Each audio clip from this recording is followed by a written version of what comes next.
Alors, Bezat Hashem, le Zohar de ce matin, il dit va kol nishma bet paro. Alors, de quoi Rabbi Shimon Bar Yochai parle? Il parle que quand Yosef, il s'est dévoilé à ses frères. Ani Yosef, moi je suis Yosef, votre frère. Ah, les Égyptiens, hein, juste avant que Yosef se fait connaître à ses frères et leur a dit Ani Yosef, il a fait sortir tous les Égyptiens. Mais les Égyptiens, ils étaient curieux. Qui sont ces hommes-là? Qui sont ces hommes-là? Que ça fait 3 fois.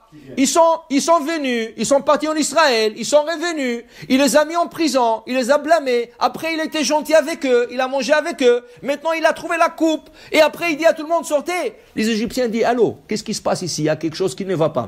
Yosef il dit sortez. Otsiu kol ish me'alai, je ne veux personne ici, sortez tous. Qu'est-ce qu'ils ont fait eux? Ils ont mis les horaires derrière la porte. C'est pour ça que la Gemara dit, fais attention, quand tu vas dire un secret à quelqu'un, oznaim la kotel. Il y a des oreilles au mur. Ça veut dire, il y a quelqu'un toujours derrière le mur qui est en train de... Il y a quelqu'un, à moins que tu vas dans un champ, comme Yaakov Avinu.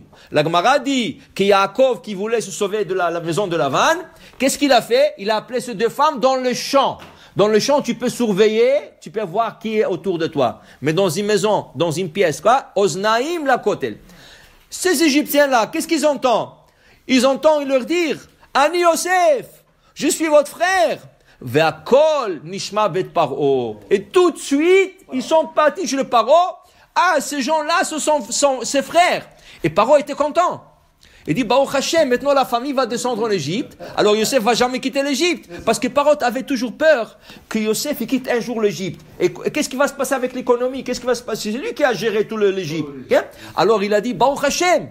Maintenant, dit Rabbi Shimon Bar Yochai, fais attention à ce verset. Comment le mot kol, la voix, comment elle est écrite? Comment il écrit kol? Kouf, vav, lamed, kol, la voix. Ici, ve'akol nishma bet paro est écrit chaser, sans le vav. Kouf, lamed, ça se lit kol, mais c'est chaser. Dit Rabbi Shimon Bar Yochai, pourquoi? Pour nous enseigner, la Torah nous enseigne là-bas, dans ce passage, la Torah nous enseigne que quand tu fais la prière de l'Armida, ta voix ne devra pas être écoutée. Même pas toi-même. C'est pour ça qu'on dit c'est très important. D'abord, si tu lèves la voix, tu déranges le voisin. Ça, c'est déjà un problème. C'est ça un problème. Deuxième, il dit ici, Rabbi Shimon Bar Yochai, quand tu lèves la voix, Aoukala lo ishtama, Dieu n'écoute pas ta prière. Alors, il y a mahloket entre la halacha et la kabbale. Selon la halacha, Yosef il dit, selon la halacha, quand tu fais la hamida, tu dois lever tout petit peu ta voix pour que tu puisses t'entendre, toi, mais pas le voisin. Mais tu t'entends vraiment peu. Vient le Harizah dit non, même pas ça. Tu le dis à voix tellement basse que toi, tu sais qu'est-ce que tu es en train de dire, mais tu ne t'entends même pas presque. Presque, tu ne t'entends même pas. Alors, plus bas que ce qu'il dit le Rav Yosef. Pourquoi? Il dit, Daoukala, cette voix que la personne lève la voix, lo ishtama. Elle n'est pas écoutée. Et où est-ce qu'on a un exemple?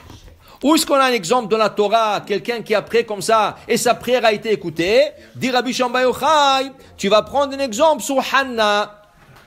Hanna, elle allait chaque année dans le Beth Amikdash. Elle priait. Mais on voyait rien que Rak Sefatea. On voyait rien que les lèvres bougeaient, mais on n'entendait rien. Au point que Eli, le Kohen Agadol, dit, ah Hanna, admatay tishtakarin. Jusqu'à quand tu bois du vin, tu te saoules? Et il dit, hasve shalom. Tu me suspectes maintenant d'une soulard? D'une femme ivre? Hasve shalom. Je suis en train de faire la prière. Qu'est-ce qu'il a vu, lui? Lui, quand il a vu la femme comme ça, chaque fois, il a demandé le pectoral. Qu'est-ce qui se passe avec cette femme? Qu'est-ce qu'elle a? Alors, on lui a montré, dans le pectoral, tu as des lettres qui illuminent. Mais c'est toi qui fais la combinaison des lettres. Il a vu kaf, il a vu la lettre kaf. Il a vu la lettre shin. Il a vu la lettre resh. Il a vu la lettre he. Quand il a combiné ces lettres, ça lui a donné shikora. Soul, ivre. Il a dit, ah, Hanna, Ah, ça y est, de boire le vin. Tu parles à toi-même déjà. Les gens qui sont saouls, ils parlent à eux-mêmes. Hasve shalom. Il lui dit, lo adoni.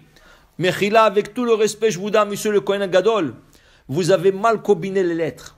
Faites le même lettre en permutations différentes. Le kaf, le shin, le resh et le he, ça donne keshera. On t'a dit, mi'ashamayim shani isha kshera. Je suis une femme kashère. Pas shikora, hasve shalom. Ken? Il dit, Mechila, je te suspectais. Alors pourquoi tes lèvres ils bougent? Il dit, je suis en train de prier Hachem. Raksif totea, j'ai rien que bouge les lèvres. Mais je veux pas que ma voix entende, je peux qu'Hachem seul m'entend. Même pas les malachim. Je veux que Hachem m'entend. Il lui a donné une bracha, elle est tombée enceinte, elle a eu Shmuel Hanavi. De là, tu vois, dit le Zohar, Rabbi Shimon Yochai, de là, tu comprends l'importance de la prière à voix basse. Et d'ailleurs, toutes les lois de la prière sont apprises de Hannah. Hannah, la manière qu'elle a prié ce jour-là, et qu'Eli l'a suspecté, ils sont appris. Et ça, il dit ici, ça c'est kol. Kol belovav. Le kol belovav nishma. Quand la voix est vraiment basse, et rien que tes lèvres, ils bougent, mais il ne faut pas lire avec les yeux. Non. Rien que lire avec les yeux, c'est pas bon. Tu dois bouger les lèvres. Mais le plus bas possible, la voix la plus bas possible, et c'est comme ça qu'Hachem entendra ta prière. Amen ve amen.